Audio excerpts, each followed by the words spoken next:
17 तारीख को जो प्रोग्राम हमारा कल का था उसको हमने 17 तारीख के लिए मुलतवी कर दिया रसूलुल्लाह सल्लल्लाहु अलैहि वसल्लम के नाम पर।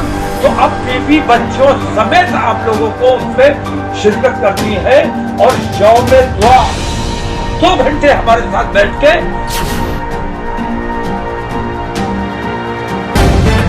द लाइव टीवी, सच सबसे आगे। मौलाना तौकीर रजा ने नुपुर शर्मा को लेकर बहुत बड़ा बयान दे दिया है दोस्तों, जिससे बीजेपी फंस सकती है। और वो कैसे, इस खबर में मैं आपको बताऊंगी। बीजेपी अपने फायदे और 2024 में जीत हासिल करने के लिए नुपुर शर्मा की हत्या करवा सकती है। ये इतना बड़ा बयान दिया है बरेली के मुस्लिम संगठन के अध्यक्ष मौलाना तौकीर रजा ने, जिनका ये एक बयान काफी सुर्खियां बटोर रहा है दोस्तों, क्योंकि उन्होंने एक बयान नहीं दिया है बल्कि इस बयान के कई मायने उन्होंने सिखाए हैं, कई मायने उन्होंने दिखा दिए हैं, जिससे बीजेपी की मुश्किलें जो है वो बढ़ सकती है। नमस्कार दोस्तों, मेरा नाम है जयंती झा और आप देख रहे हैं the live TV. Nupur Sharma ने पैगंबर मोहम्मद साहब पर अपमानजनक टिप्पणी की, जिसे लेकर बीजेपी ने उन्हें पार्टी से निकाल कर फेंक दिया दोस्तों, उनसे एक तरीके से पल्ला झाड़ लिया। लेकिन नुपुर शर्मा के बयान की वजह से ना तो उनकी मुश्किलें कम होने का नाम ले रही हैं और ना ही बीजेपी की मुश्किलें कम होने का नाम ले रही हैं। यूपी में फिर एक बार जुमे की नमाज पर नुपुर शर्मा के बयान के खिलाफ विरोध प्रदर्शन का ऐलान करने वाले मौलाना तौकीर रजा ने फिर से एक बयान दिया है और वो बयान काफी चौंकाने वाला है, बीजेपी की मुश्किलें बढ़ाने वाला बयान है। इन्होंने कहा है कि बीजेपी आने वाले 2024 में जीतने के लिए नुपुर शर्मा की हत्या करवा सकती है, वो भी आरएसएस के साथ मिलकर। आपको मैं स्क्रीन पर एबीपी की खबर इस वक्त दिखा रही हूँ दोस्तों, वो खबर आप देख पा रहे होंगे, जिसके मुताबिक मौलाना तौकीर रजा ने यह बात कही है कि नुपुर शर्मा को अगर इतनी सिक्योरिटी मिलने के बावजूद भी वो सुरक्षित नहीं है तो भारतीय जनता पार्टी और आरएसएस की बहुत गहरी साजिश हो सकती है। उन्होंने कहीं ना कहीं ये साजिश जो है दोस्तों नुपुर शर्मा की हत्या को लेकर बताई है। उन्होंने कहा कि बीजेपी 2024 का लोकसभा चुनाव किसी भी तरीके से जीतना चाहती है, जिसके लिए वो यत्न कर रही है बहुत सारे, और उसी चुनाव के लिए देश में ये माहौल जो है क्रिएट किया जा रहा है, बनाया जा रहा है। मुझे अंदेशा इस बात का है कि नुपुर शर्मा की जान को खतरा है, ध्रुवीकरण की राजनीति के लिए, हिंदू मुस्लिम टकराव के लिए। जिस तरह से इन लोगों ने गांधी जी की हत्या करवा दी, उसी तरीके से बिल्कुल कहीं हिंदू मुस्लिम के बीच दंगा फसाद करवाने के लिए नुपुर शर्मा की हत्या करवाकर ये मुसलमानों के ऊपर इल्जाम ना लगा दे, ऐसा इन्होंने कहा है। इसलिए मैं कहता हूं दोस्तों, कि नुपुर शर्मा की हिफाजत पूरी होनी चाहिए, और अगर उनके पास भरपूर सिक्योरिटी नहीं है तो उन्हें जेल से बेहतर सुरक्षा कहीं नहीं मिल सकती है। जेल में वो ज्यादा सिक्योर और आराम से रह पाएंगे। ऐसा किसने कहा है दोस्तों? मौलाना तौकीर रजा ने तमाम तरह के बयान दिए हैं, ये सारे जो मैंने अभी आपको बताए। तो कहीं ना कहीं तौकीर रजा ने अपने बयान में 2 बातें साफ कर दी है।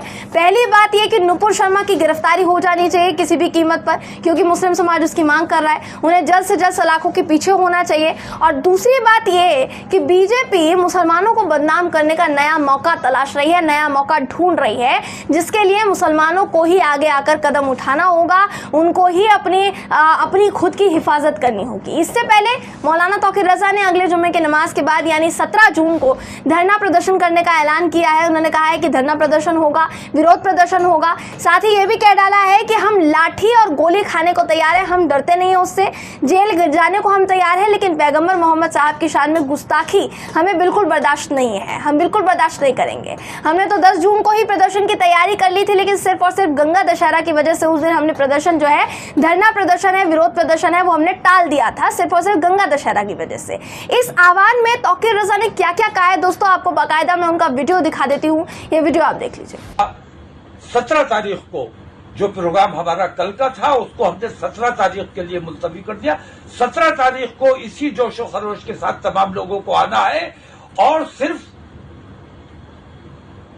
हमारे माँ बाप, हमारे अहलो-अयाल, हमारे बीवी बच्चे तमाम कुर्बान रसूलुल्लाह सल्लल्लाहु अलैहि वसल्लम के नाम पर। तो अब बीवी बच्चों समेत आप लोगों को उसमें शिरकत करनी है और यौम दुआ 2 घंटे हमारे साथ बैठ के, तकरीरें नहीं होंगी, जलसा नहीं होगा, शोरगुल नहीं होगा, इंशाअल्लाह 2 घंटे बैठ के दुरूद शरीफ का विर्द किया जाएगा।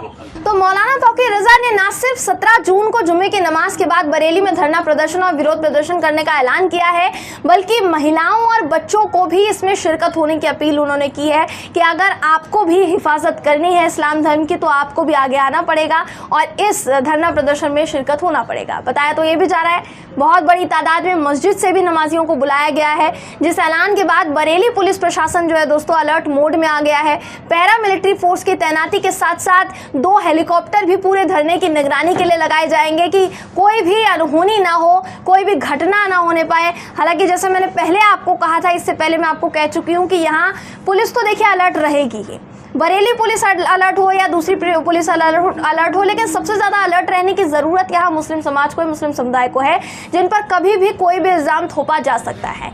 आप पिछले जुम्मे की नमाज में प्रयागराज में हुई हिंसा का उदाहरण ले लीजिए। मैं उदाहरण के तौर पर आपको समझाती हूँ। आफरीन फातिमा के पिता जावेद मोहम्मद को इस पूरी हिंसा का मास्टरमाइंड बता दिया गया। प्रयागराज में जो हिंसा हुई उसका पूरा मास्टरमाइंड उनको बता दिया गया, लेकिन जिन सबूतों के आधार पर बताया गया उन व्हाट्सएप मैसेजेस का जिक्र तक एफआईआर में दर्ज नहीं है जो एफआईआर उनके खिलाफ लिखी गई है। बस आफरीन फातिमा, उनकी अम्मी, उनकी बहन को हिरासत में लेकर पूछताछ हुई, उसी दौरान उनके घर पर बुलडोजर चला दिया गया जिस वक्त वो हिरासत में है, जो पूरी तरीके से गैर कानूनी है, लेकिन योगी सरकार इसको मानने के लिए तैयार नहीं है।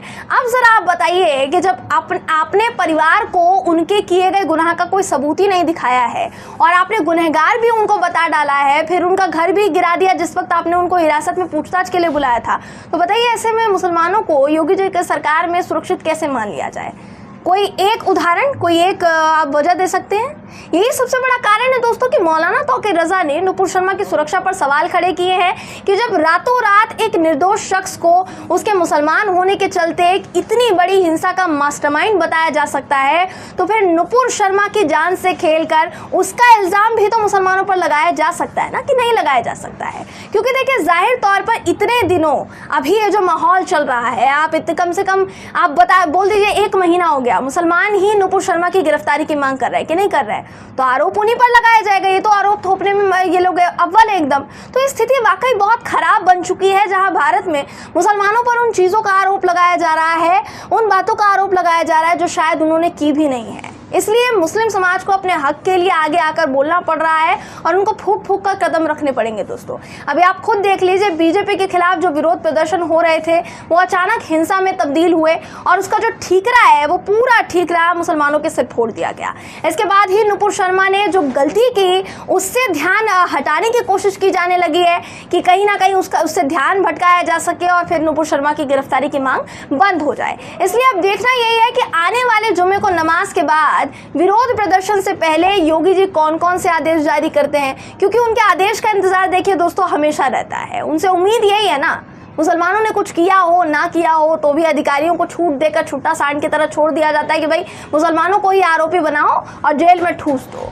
पर इस बार योगी जी को ये मौका ना मिल पाए, इस बात का ख्याल किसको रखना पड़ेगा? मौलाना तौकीर रजा जिन्होंने ये पूरा धरना प्रदर्शन बुलाया है, लोगों को इसमें जुड़ने की अपील की है, वहीं मुस्लिम समाज के लोगों को इसका ख्याल रखना पड़ेगा जो अभी भी पैगंबर मोहम्मद साहब के खिलाफ की गई अपमानजनक टिप्पणी पर नुपुर शर्मा की गिरफ्तारी चाहते हैं, कानूनी कार्यवाही चाहते हैं। ऐसा नहीं चाहते कि दंगे फसाद हो, लेकिन कानूनी कार्यवाही हो, कानूनी कार्यवाही के तहत उनकी गिरफ्तारी हो, क्योंकि यूपी में हर जिले में मुसलमानों का किस तरीके से मुजरिम बनाकर उनको पेश किया जा रहा है, उनका मजाक बना दिया गया है, किसी से छिपा तो है नहीं।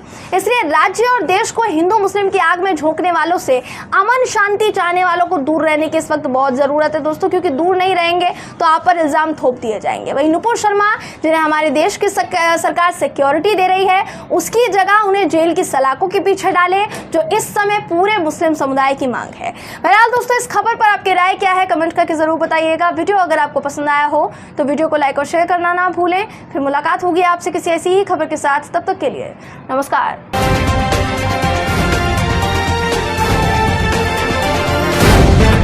द लाइव टीवी, सच सबसे आगे।